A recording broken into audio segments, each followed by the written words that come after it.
Hello, students. It is time for Chapter 3 of Ghost by Jason Reynolds. Starting on page 29, this chapter is called World Record for the Most Altercations. Altercation is another word for an argument, a conflict, or sometimes a fight.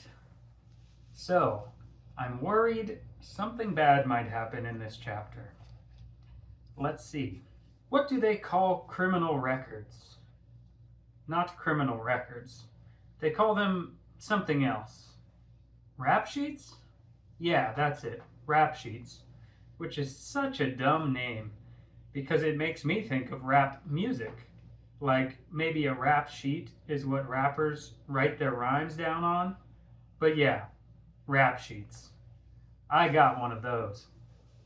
Not a real one, though. One that real criminals have. No. I got a school rap sheet. But in school, they call it a file.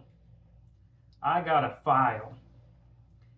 And even though I've never actually seen it, it has to be pretty big because I'm always being sent down to the principal's office or put in detention or suspended for shutting people down for talking smack.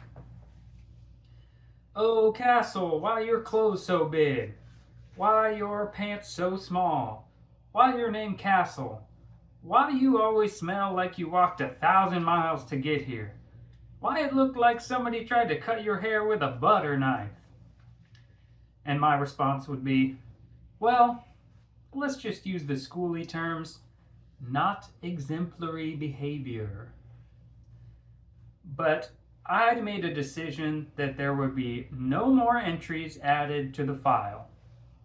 The file would be closed forever. Because now, my new career in track, which was really soon to be career in basketball, was at stake. All of a sudden, I had too much on the line. There would be no more altercations. That's the word Principal Marshall always used on the phone with my mother. Altercations. And I was altercation free for 17 hours and 2 minutes. 2 of those hours were spent watching one of those corny, romantic, mushy movies with my mom. She loves those things. And every night when we're eating dinner, she sits on our couch in the living room and watches one while opening mail and clipping coupons. I always spread all my blankets out on the floor, 3 or 4 to make what Ma calls a pallet, which is where I eventually doze off.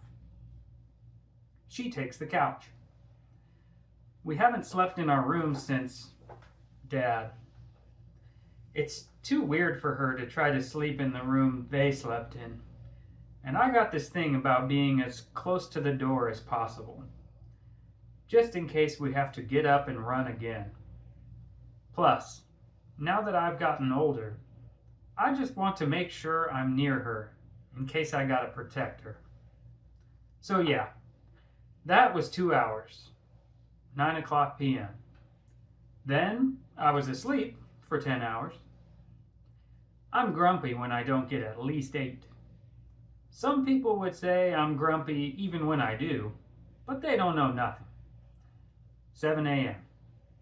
Snooze. 7:05 a.m. Snooze. 7:10 a.m. Cass, get your butt up for school. I'm not playing. 7:20 a.m.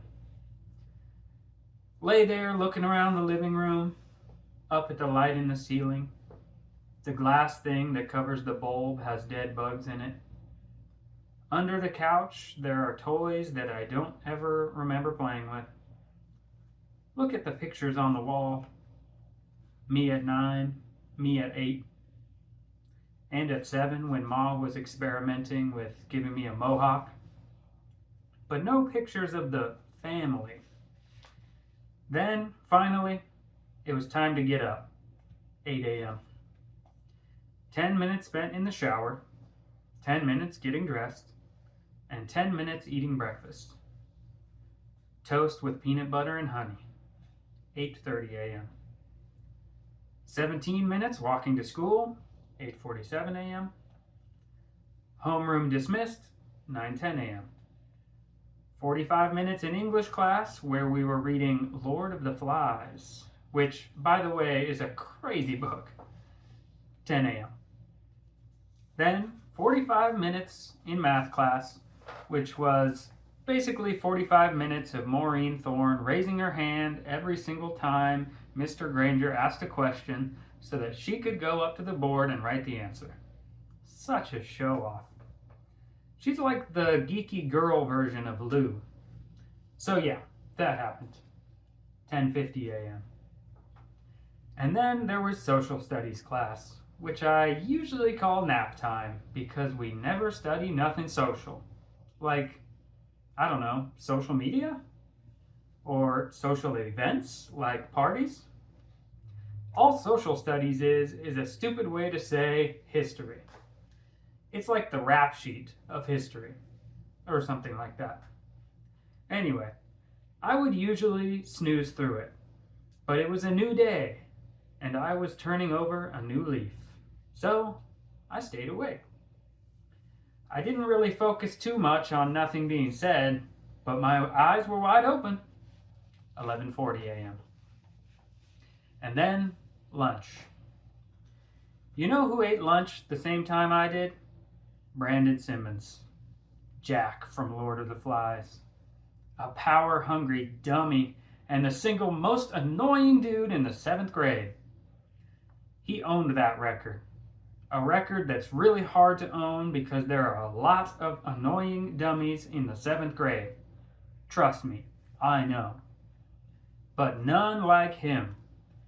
Brandon was a year older than everybody because he stayed back a year. Dude was as dumb as dirt. And that wouldn't have been so bad if he was at least cool. But he wasn't.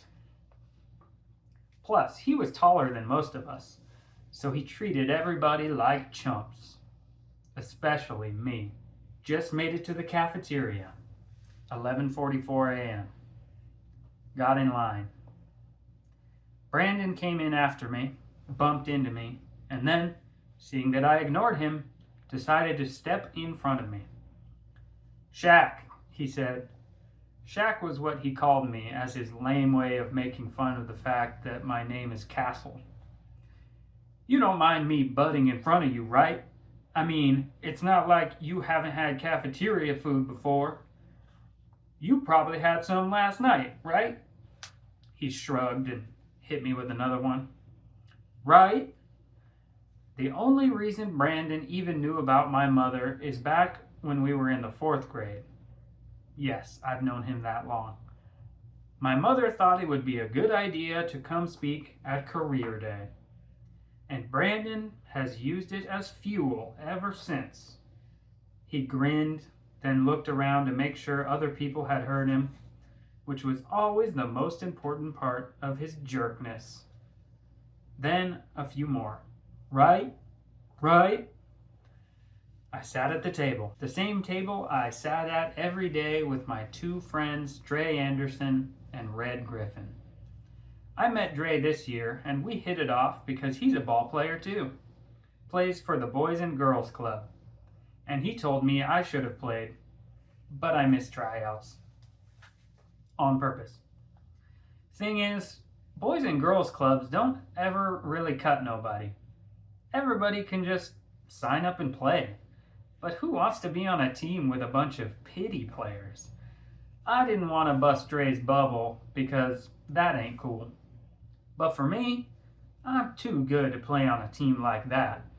I mean, I didn't really know that, but I knew that, you know? And Red, well, I've known him for a long time. We've been cool since 5th grade. Mainly because even though we've never really talked about nothing bad, we both kind of knew something bad had happened to us. Like, for me, the best way to describe it is I got a lot of scream inside. And I could tell Red did too. He was a white boy with red hair who everybody was friends with, mainly because people were scared that he was crazy. And it's better to be on crazy's good side. Jessica Grant said her mother said, the only reason people have red hair is because they're red on the inside. Red like violence. But I got black hair. So does that mean I'm black on the inside? Anyway, Brandon came and sat next to Red at the table. He usually sat farther down by the other gas mouths, but not today. Today he sat right next to Red and right across from me and Dre. Yo, Red, you ever been to Glass Manor? Brandon asked while chomping on a chicken drummy. Nope, Red said, dry, just before taking a sip of his juice. He was paying Brandon no mind. Oh man, you should go. It's something to see, Brandon said, now looking right at me. We caught eyes for a second, but then I darted mine to my French fries and ketchup. Dip, then bite. Dip, then bite. Don't look up. Don't pay him no attention. Dip, then bite. Brandon continued. You really get to see where they got the name Glass Manor from, because, dude, everybody who lives around there is freaking shattered. Dre let out a big sigh. Like, here we go again, sigh. And Red glanced at me because he knew I lived there. Everybody knew I lived there. And even though I wasn't the only kid at school from that neighborhood, it seemed like I caught the most mess about it. At least from Brandon. Red looked back at Brandon, disgusted, then went on eating. What a dumb joke. Brandon was talking to Monique, who sat next to him. 12:02 p.m. Really, he was snatching food off her plate and teasing her about her acne. But the thing was, everybody knew he had a crush on Monique, no matter how many moon-faced jokes he cracked. Everybody also knew that he tried to get her, but she kept rejecting him, which was the real reason he snapped on her. Her acne wasn't even all that bad. Hey, Shaq, he called out. All you gonna have is fries? Again, I didn't say nothing. I didn't have to explain that I always got just fries so I could save $1 to get sunflower seeds later. So, I just ignored him. Just sat there with my empty tray and shook up my chocolate milk. Lunch would be over in a few minutes. A few minutes. I was so close. So close. Then Brandon grabbed a drummy off Monique's tray. Here, take this. It's my good deed for the day, feeding the hungry. And he threw the chicken wing at me. It hit me in the chest, the grease instantly staining my t-shirt. And if my insides really were black, at that moment, they were definitely turning red. Red and Dre looked at me, both their mouths open in disbelief. I could tell they could see the anger in my face, in my eyes. Dre slid down and Red got up from the table, moved away from us. I brushed the over-fried wing off my lap, opened my milk carton, took a swig, and then, with all my might, beamed the container at Brandon's head. He moved just in time, and the open milk box smashed into the table behind him. Brown liquid exploded everywhere, and everyone at that table whipped around to see what was happening. Brandon sprang from his seat, but before he could even make a move, I had picked up my plastic tray and whacked him upside the head. He fell backward, and I kept coming. I dove across the table, and after that, it was just like it was when I was sprinting. I didn't hear nothing, not even Monique squealing, and I didn't feel nothing either. I just lifted my arms, fists tight, and lowered them like hammers down into Brandon's face. I had been good, So good. Altercation free. For 17 hours and 2 freaking minutes. The 3rd, 4th, and 5th minute of the 17th hour were the altercation minutes. But the 6th was the longest minute of them all. The embarrassing walk to the principal's office. You want to tell me what happened, or should I tell you? Principal Marshall closed his door behind him and took a seat at his desk. Arms folded across his chest, he waited for me to answer, but I didn't. I just slouched in the chair and stared into my lap, biting on my bottom lip, trying to turn the red inside back to black. I was just so mad, and I couldn't get it to go away. Mr. Perham, or as everyone called him, Big Perm, because of his last name and because he had bone-straight permed hair, is who pulled me off Brandon. He yoked me up in some kind of full Nelson arm lock and practically dragged me to a corner until I calmed down enough for him to let me go.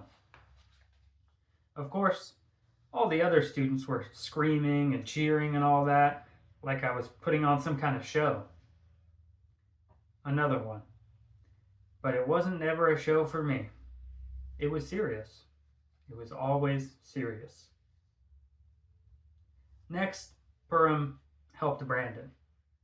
And as he started leading him to the nurse's office, no smack was coming from Brandon's stupid lips. No mom jokes, no poor jokes, no name jokes. None of that. Just blood and ketchup. Still, I said nothing to the principal. I wasn't about to snitch on myself. Okay, Mr. Cranshaw, let me tell you what happened, Principal Marshall continued. He leaned forward, rested both hands on his desk, fingers woven. You just got yourself suspended. Again. Dang, I didn't even start it, I couldn't resist muttering. What's that? The principal asked with some extra bass in his voice. I lifted my head. I said, I didn't start it. Brandon was talking about me. He kept going on me. I tried to keep a stone face, which is hard to do when you're desperately trying to explain yourself. About how my mother works in a cafeteria, and about my neighborhood and all that. He always trying me, and he don't even know me like that. Just wouldn't shut up. Marshall leaned back in his seat. So instead of telling a teacher, you jumped on him? Well, yeah. Brandon needed a beat down as far as I was concerned. Somebody had to do it, and well, this wasn't the first time I had been in this kind of an altercation. I mean, there was the time I yelled at Mr. Crew because he kept being mean about us not understanding Spanish well enough to speak in the perfect accent or whatever. He was just riding us too hard for not rolling our R's, and one day I just lost it. After class, everybody told me he deserved it, but I still caught a detention for it. And then another time, Damon D.W. Woods told everybody that I kissed this girl named Janine, who was the only pretty girl who liked me, but I hadn't, and I hadn't told D.W. that lie. I just told him that me and Janine exchanged phone numbers. Once she found out, Janine said I was disgusting and stopped talking to me. So, I punched Damon in the stomach. He cried and ran to Marshall, and I got suspended for that one. And then Janine liked me again. But I was already over her. And me and Brandon had a bunch of other moments, but it was mostly just a lot of yelling. Really just me yelling and him laughing. But not no more. No more getting the Brandon runaround. Then it hit me. Run. Around. Running. The team! Coach made a deal with my mother. I only had one shot. No mess-ups, no do-overs, no altercations. But what was I supposed to do? What would you have done? I asked Mr. Marshall. The tears were teetering in and out, and I was trying my best to keep them in. You ain't never been pushed before? To the point you just couldn't take it? Principal Marshall cocked his head to the side and studied me. Then he hunched forward again and put his face in his palms, as if he was remembering a time he went through this. Then he wiped his hands down his face like he was washing that memory away. I'm going to deal with Brandon, but you, he said, his voice a little softer, you got to get it together, Castle. I know you've been through some things, but you just can't keep doing this. He stood up from his desk and came around to the front. I'm not going to give you a full suspension this time, but you do have to go home for the rest of the day. He reached behind him for the big black telephone. Here, he held the phone toward me. Call your mom. Now, I knew that Principal Marshall was letting me off the hook, big time. But there was no way I could call my mother and tell her that I needed her to come get me from school. No way. I hadn't even really been on the track team, and I was already about to be kicked off? I hadn't even been to practice yet. Plus, what was I going to say? That I punched a jerk for talking trash about me? I mean, that is what happened. And as awesome as that sounds, my mother would have hit me with the, how many times do I have to tell you to be the bigger person? Followed by some crazy punishment that involved me coming to the hospital with her, which was always whack. I can't, I shot back at the principal. You can't what? I can't call her.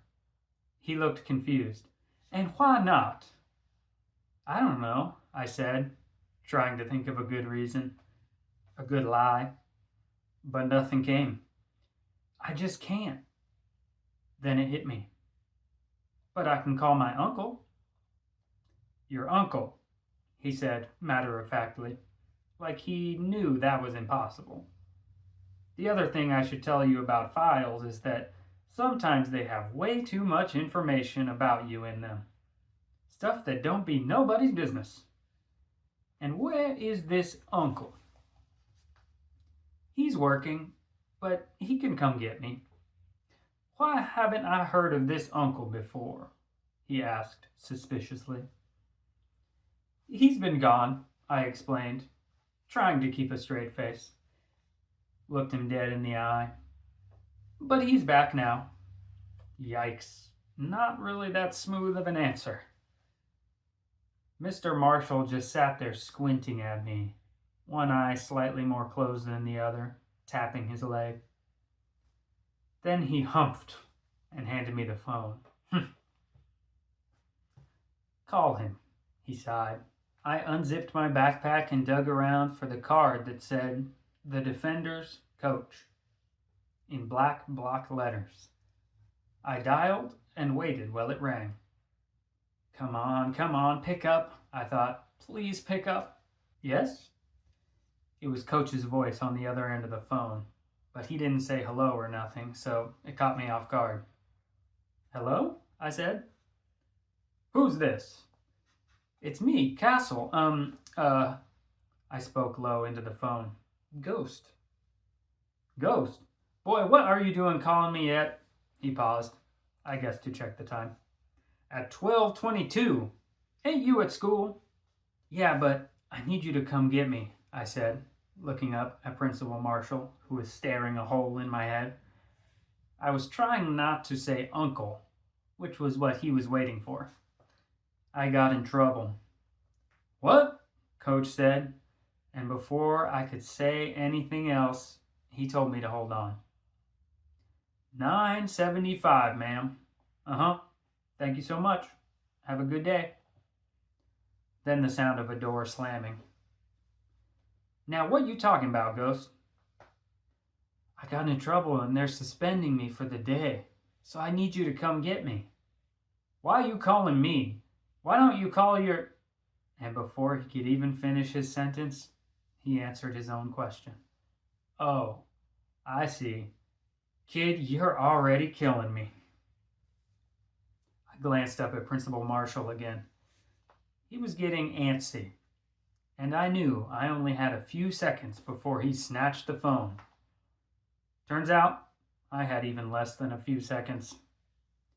Give me the phone, Principal Marshall said, getting up and grabbing it from me. Then he aired everything out. Hello, Principal Marshall here. Is this Castle's uncle? I dropped my head and waited to pretty much be body slammed. Uh-huh, yes. Well, I need him off the premises as soon as possible. Just for the rest of the day. Principal Marshall sat on the edge of his desk, waiting for me to look him in the eye. But I wouldn't. I just looked around the office at all the posters that said stuff like excellence and discipline. And he had pictures of past students, probably kids who did excellent things, disciplined things, holding ribbons at a science fair, clutching a trophy, some kid giving the camera a thumbs up like a cornball. Probably all good students, not kids like me. Mr. Marshall was coach. I see. Okay. Then he handed the phone back to me, but Coach had already hung up. Principal Marshall walked back behind his desk and took a seat. What did he say? I asked, bracing for the slam. He said he'll be here in a minute. It would have been the worst mistake ever to smile, but I sure wanted to. I sat there in the office while the principal went on about his business, flipping through folders, clicking at something on his computer, scribbling in his notepad, when I finally asked him about the pictures of the different students on the wall.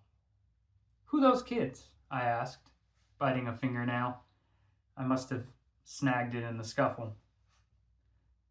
Principal Marshall looked up from all his busy work. You don't get to ask me any questions until tomorrow, he snapped. His tone was sharp, and I could tell he wasn't playing. I don't want to hear your voice. Your job right now is to sit there and wait for your uncle. Got it? I just nodded and sank into myself. Thankfully, it wasn't too long before Coach came marching up the hallway. The look he gave me was just as bad as the look Mr. Marshall had given me, which were like the looks my mom gave me whenever I was in these situations. The I'm so disappointed in you look, which is way worse than the I'm mad look. I'm here to get Castle, Coach said to the secretary, Mrs. Dixon. Okay, just sign him out, she said. Coach scribbled something on a piece of paper, checked his watch, jotted the time down, met the principal, shook his hand, apologized to him for what I did, and we were out of there. On the way down the hall, Coach didn't say a thing, not a word. But as soon as we got in his cab, he lit me up. What were you thinking, telling those people I'm your uncle? Do you know that's probably against the law? I'm not sure if it is or isn't, but it probably is. And if it is, you got me out here committing crimes. I've known you for 1 day. 1 day. And I just kidnapped you. I kept quiet because Coach was really mad. Plus, I was super grateful that he came and got me. And I didn't want to say anything to mess that up. Shoot, he might have turned around and took me back to the school if I said the wrong thing. Then finally, after a few minutes, he calmed down a little and asked, what happened anyway? I got in a fight. I stared out the window as we passed Mr. Charles's store. Care to elaborate? Coach pried. Okay, so there's this dude, Brandon Simmons. He's always getting on me about my mom and where I live and how I look and all that. And today, I just couldn't take it no more. I faced Coach. He glanced at me and then back to the road. So I jumped on him, beat him down. And what? You think that makes you tough? Coach scoffed. I thought about it for a second. I don't know. Does that make it right? He asked. What is it about adults that makes them all just say the same things? Like they all studied the same book about grown-upness, memorizing phrases like, does it make it right? And be the bigger person. I just shrugged, spoke with my shoulders. I kind of wanted to say, yes. Yes, me punching Brandon in the face makes it right, because he had been begging for it forever. It made it right for everybody he joked on, and those kids would have given me their honor roll certificates for what I did. That wasn't the answer Coach was looking for, but man, that's how I felt. Coach drove through town, and eventually we ended up at Martin Luther King Park. He said that since I had cost him a half day's worth of fares, the front seat wasn't even all that junky yet, I would have to make it up to him by putting in extra work at the track, which was fine with me. Coach grabbed his whistle and clipboard from the glove compartment. Okay, here's how you're spending your suspension. We got us 3 hours before practice. We're going to use this time to get you caught up on the way that all this goes. How all what goes? Being on my team, boy. I could tell he was still irritated, but not as much as he had been. We headed over to the track. The bright white lines marking out the red lanes, the green field in the middle. Okay, first things first. Where's your practice clothes? Coach asked. These them, I said. You have on jeans and high tops, he stated the obvious. I looked at myself. There was a stain on my sneakers, a new one, maybe ketchup or chocolate milk. So, I said, what's wrong with that? Coach sat down on a bench, stretched his legs out. You know what? Don't worry about it. We'll figure that out later. Let's just start with some stretching. Apparently, there were a whole slew of different kinds of stretches, and Coach showed me how to do them all. Each one was for a different reason. This one for this part of the leg, that one for that part of the leg, another one for your back, then jumping jacks, toe touches, push-ups. It all seemed silly to me, but not as silly as the next part, the 2-lap warm-up jog. Me and Coach bounced around the track, him telling me to keep my arms tucked, which was actually hard to do.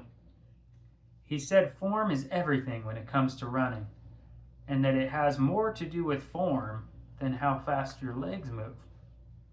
That didn't sound right. To me, it seemed like if my arms were tucked but my legs weren't moving fast, then I wasn't going to be beating nobody. Just common sense. But then again, I didn't think a 2-lap jog, as slow as we were jogging, would get me going. But by the time we finished, I was pouring sweat. Good, he said as we got back to the bench. He bounced around on his toes like a boxer before finally sitting down. Feels good, don't it? I wiped my face with my shirt and took a seat. I was tired and energized at the same time, which was weird. I didn't do it to make me feel tough, I blurted out of nowhere. Coach stopped bouncing. He sat down next to me and grabbed a towel from his bag. What are you talking about? He asked, wiping sweat from his bald head. More like buffing it off.